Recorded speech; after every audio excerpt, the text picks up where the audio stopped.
Radio One, musique, info et vous sur le www.r1.mu.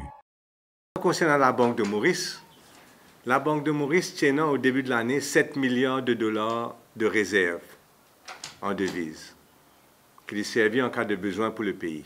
Là-dedans, ils mettent 2 milliards de roupies, ils mettent de dollars, 2 milliards de dollars, ils donnent ça à MIC pour investir. Restait 5 milliards de roupies.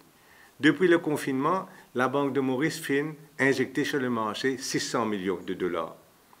Jusqu'à la fin de l'année, nous estimons que la Banque de Maurice pour finir injecter en tout 1,5 milliard de dollars sur le marché pour permettre à une compagnie de continuer l'exportation. Parce que devises étrangères ne peuvent pas rentrer, touristes fermés, textile dans problème, offshore au contraire, il y a l'exode de dollars. Donc, il y a un problème grave.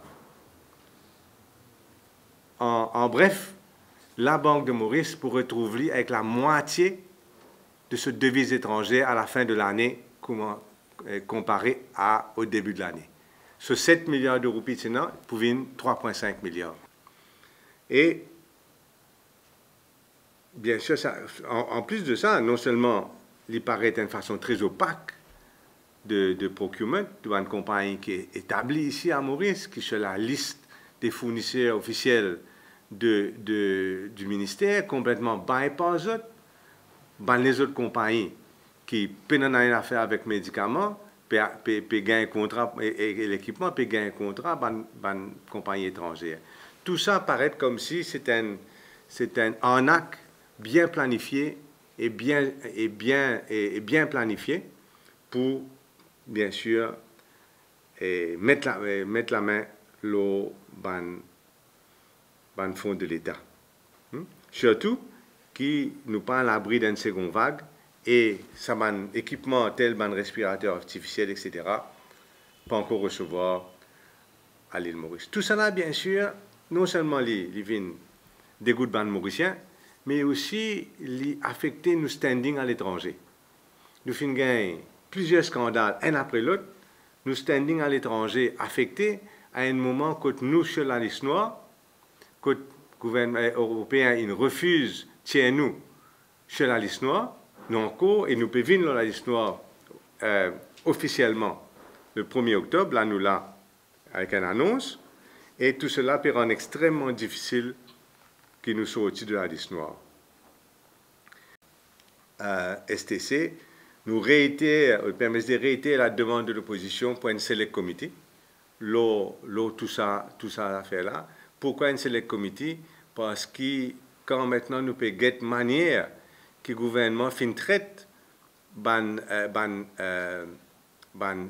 commission d'enquête dans le passé, commission d'enquête le Badin, demain, ça fait 3 ans, alors qu'il y a un simple achat d'action, ça fait 3 ans qui nous peut attendre le rapport de M. Doma.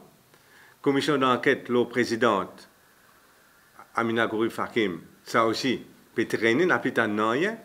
Donc, dans ce cas-là, alors qu'il y a un membre gouvernement directement impliqué, nous pensons qu'il a, c'est seulement une select committee qui est capable de faire la lumière dessus. Moi, je viens rapidement à Air Mauritius. Nous sommes très inquiets de l'annonce d'une vente à grande échelle de ce bon avion. 3 gros porteurs, avec 2 moyens porteurs. Il y a aussi une rumeur qu'il peut vendre 2 sur un ATR 72, qui fait ça tracasse nous parce qu'il peine à côté de ça, accompagner ça, une stratégie. Nous connaissons qu'il y a un Mauricien extrêmement important pour les Mauriciens, pour être capable de voyager. Pour les touristes, il y a près de 60% de touristes.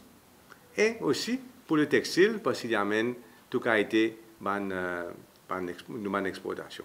Ces 3 raisons-là sont extrêmement importantes pour l'économie. Radio One sur le www.r1.mu.